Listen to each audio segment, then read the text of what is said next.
Hello everyone, this is a fast recap of the movie Weapons. 17 kids from one school class have disappeared without a trace. They simply left their homes one terrible night and ran away carefree in an unknown direction. All except one boy. The parents are in a panic. The police give up, and the locals are going crazy with paranoia. The film begins with a child's voiceover saying that these events took place 2 years ago. However, witnesses prefer not to talk about them. It all started at school when the third-grade teacher, Justine, discovered that out of 18 students in her class, only Alex showed up for class. The other 17 students left their homes at exactly 2:00 a.m. the previous night and ran off in an unknown direction. No one understood anything, so the investigation was at a standstill. A month after the disappearance, the authorities have no version of what happened. The parents blame Justine for everything. She is the only thing that connects the missing children. During a meeting, the woman tries to explain that she is also having a hard time dealing with the disappearance of her students. Her speech angers those gathered, forcing the school principal, Marcus, to accompany her to the car to avoid the SES. On the way home, the teacher stops at the Elko market to stock up on medication for melancholy. Returning home, she hears suspicious knocks on the door. Fearing that these are vengeful parents of students, the woman arms herself with a can of pepper spray and goes to see who is causing the trouble. But there is no one outside, only a fresh sign, which is written on the side of the car. In the morning, the director says that for the sake of public peace, Justin would better go on vacation. The upset woman wants to talk to Alex, who is transferred to another class, but the boss hints that it is not worth it.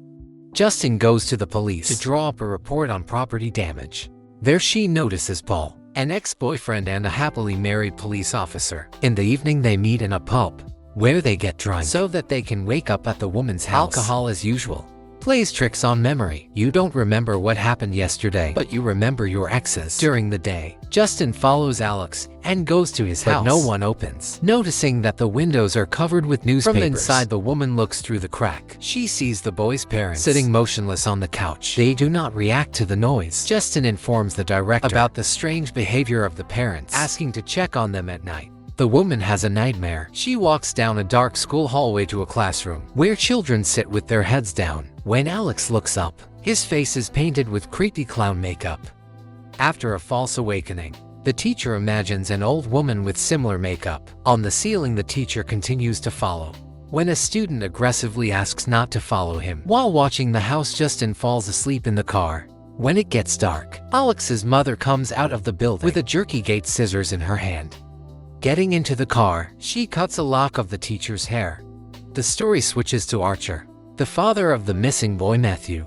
Grieving over the loss, the father sleeps in his son's room, and in the mornings he watches the CCTV footage of him running away into the night. During the day, the man goes to the police station to talk to the sheriff. Paul's main complaint is that Justin was not arrested. Despite her drunk driving record, there is simply no evidence linking her to the children's voluntary escape.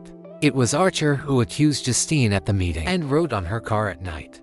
He has a nightmare. The children from the baseball team have disappeared, even without a photo. Archer sees his son running away on the street. Running after him, he finds a house with a huge machine gun hanging in the night sky. Archer goes up to the children's bedroom, where he finds his son lying under the blanket. In a flash of lightning, his face turns into an old woman's in clown makeup. Waking up, the man wondered where his son had run to. Taking out a city map, he drew a straight line in the direction the boy was moving. Archer then went to the mother of another missing child to watch the video from the camera. Archer outlines the vector of the fugitive's movement, superimposing it on the map. Two lines at the intersection point allow us to designate the supposed area where the children were headed. However, the builder does not have time to test the theory. Seeing Justine at a gas station, he turns off to make a scene. The conversation is interrupted by the appearance of a bloody principal, Marcus, running with a crazy look at them. The man attacks the teacher. Archer has to save her from the boss, who is tearing towards Justine with contented fury. The story switches to Polo. Having met his ex, he runs around the city. Noticing a suspicious guy trying to break into a window, when asked not to move, the would-be robber runs away through the alleys. The officer pursues him to pin him down in a small corner. Having put on handcuffs, Paul conducts a search. He clarifies whether the detainee has sharp or piercing objects. Having received a negative answer, Paul searches the detainee but stumbles upon a needle, cutting his finger until it bleeds. In a fit of uncontrollable fear of contracting AIDS, Paul knocks out the deceiver with a blow to the ear. After treating the wound, he realizes that the police violence incident was caught on camera. Paul convinces the prisoner, who has come that he will get off with a simple warning if he leaves town returning to the station. The officer confesses to the chief what happened. If the victim complains, they will have fun bureaucratic days. But if there is no statement, then in a month the recording will be automatically overridden on the server, and then nothing will be proven. But when he comes on shift after a night with Justine, he notices yesterday's detainee, whom he chases after having turned off the camera in advance. The story switches to James, a drug addict and a vagabond living in a tent in the forest. He is depressed that he has run out of drugs. There is nothing to shoot up and nothing to smoke. In order to get money for a new dose, the guy calls his relatives and friends, simultaneously checking parked cars for open doors. Having stolen a children's backpack with headphones and a tablet, he hurries to hand over the cardboard to a pawn shop. But the local Sidorovich does not intend to play at being noble. He refuses to buy junk. James tries to get into someone else's apartment, which the floor catches him for the first time. When the cop lets him go, the drug addict wanders in the rain. Noticing that Alex's house is full of mailbox shields, he realizes that there is no one inside. James climbs into a window on the second floor. Wandering, the drug addict arms himself with a pillowcase so that he has somewhere to put goodies. Checking the video equipment, the thief notices people on the couch. In the black mirror of the TV, Alex's parents, having fallen into a kind of catatonic stupor. The owners ignore the drug addict. Having grown bolder, he greedily rakes in the silverware in search of loot.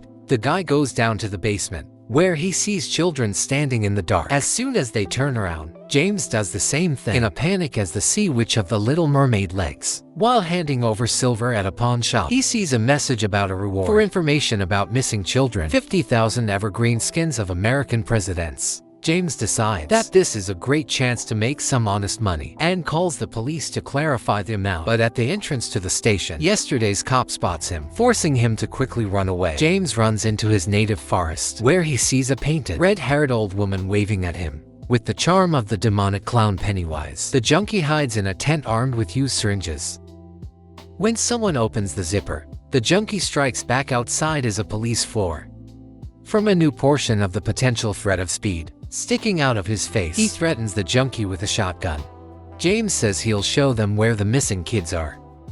The officer handcuffs the suspect and throws him into a patrol car.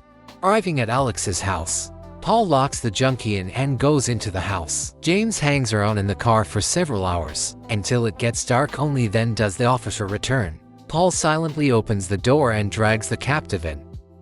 The story switches to Principal Marcus. After a tip from Justine, he's forced to talk to Alex's parents, since they're sick, and Gladys shows up, dressed up like she's there to kill Batman. Despite her assurances that the boy is fine, Marcus insists that he must meet the parents in person. The next day, Gladys visits Marcus at home.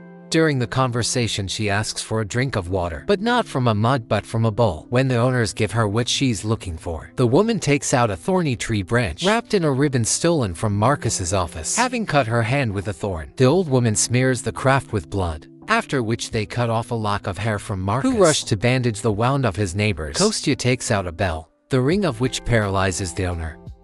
Then Goldis wraps the neighbor's hair on a branch and breaks it from this act. The bewitched Marcus rushes at the neighbor and beats him to death with his own head. Doctor Strange's magic was more friendly to slow down the effect of the spell G. This throws the broken branch into the water, and Marcus freezes the witch, wraps the rest of the wand with Justine's hair, and repeats the ritual. The director breaks away and runs from the house through the whole city without slowing down. Powerful witchcraft leads him straight to the goal. The woman hides in the store, while the builder tries to knock out the bewitched director. When the teacher flees in a car, Marcus continues the chase on foot. Archer follows, witnessing the deranged runner get hit by another car. Archer visits Justine in the hospital to apologize for not believing her. He says Marcus was moving in a familiar pattern, similar to Naruto's running. The missing children in the videos also escaped. The man shows the teacher the intersection point of the runaways. Movement vector. Justin recognizes Alex's house. The story switches to Alex, a quiet boy who is being bullied by his classmate Matthew, picking up his son from school. His father says that his Aunt Gladys is coming to visit. That evening, the boy sees through the window how the guests help drag their belongings, including a roller with a thorny tree. In the morning, the boy looks into his aunt's room from the adjoining bathroom. She frightens him with her sick, old appearance and open eyes. That day, his father did not pick him up from school for the first time, forcing him to walk back at home. Alex finds his parents frozen in some kind of paralysis. The child tries to reach them, but to no avail. Now Aunt Gladys is in charge. In the evening, Gladys explains to the boy that he must keep her visit a secret to make him obey. She uses witchcraft to make his parents poke forks into their faces. The frightened Alex agrees to obey. In addition to going to school, he is left with the responsibility of caring for his helpless parents. He has to spoon-feed them canned soup. Gladys confesses to the boy that she is seriously ill. In order to recover and leave, she needs help. She asks Alex to bring one thing from each of his classmates. During a physical education lesson, the boy steals children's drawings, almost getting caught by the teacher. That same evening, the witch performs another ritual, exactly at 2:00 a.m. All of Alex's classmates run out of their houses and run towards them in a friendly crowd. After the disappearance of the school children, the authorities conduct an investigation in order to divert suspicion. The witch tells Alex to clean up, tiddies up his father herself, and hides the other children outside for a while. When the commotion died down, daddies locked the captives in the basement, feeding on their childish energy, leaving only Alex unchecked. He has to feed this entire horde. Returning home with canned goods, the boy sees new captives, a policeman and a drug addict. Gladys tells him to pack his things. They are leaving tomorrow. She also forbids him to step over the salt, which has restricted the entrance to her room, placing his parents on guard. At night, the boy sees a car in front of the house. From the window, Justin and Archer watch them. When it got dark, the adults enter the house. As soon as they step over the salt on the floor, the possessed Paul and James attack. Archer knocks down the drug addict, but he gets up again and again. Feeling no pain, Paul strangles his ex, who fights back with a potato peeler. Only the ex's delivery gun. The teacher was able to kill him. After which, the man goes down to the basement, where he sees the missing children. He is looking for his son when he stumbles upon the witch. Gladys, having torn off the medallion, sets the guest on the teacher on the second floor. Alex understands that it is time to act. Stepping over the salt boundary, he provokes his parents to attack. The boy runs to his room, locking the doors, from where he makes his way through the adjacent bathroom to his aunt's bedroom. Taking one of her branches and the wig, he locks himself in the toilet. While the furious parents break down the door, the boy wins the hair from the wig onto a stick, creating an artifact. When he is finished, he pierces his finger with a thorn to smear the resulting product with blood and break it. Suddenly, the clatter of dozens of feet is heard. The children from the basement are running for her soul. Realizing that she has become a victim of her own spell, the witch runs away. But a crowd of rabid teenagers pursues her throughout the entire block, through the yards and houses of neighbors. The youth catches up with the witch and pounces on her in a crowd to carry out the order. A few moments later, the old woman is torn to pieces, and the children freeze near her body. Archer, who has woken up from the spell, lets go of Justine and follows the trail of the escaped children. The teacher goes upstairs, where she finds Alex. He hugs his parents, frozen in a stupor. Archer finds the children near the witch's clothes. Having picked up their son, the man takes him home. The voiceover says that after the spell, Alex's parents never came to their senses. They were sent to a mental hospital, and he was given to other relatives. The children were returned to their parents. After a while, some of them regained the gift of speech. This is where the film ends. Thanks for watching, and don't forget to subscribe.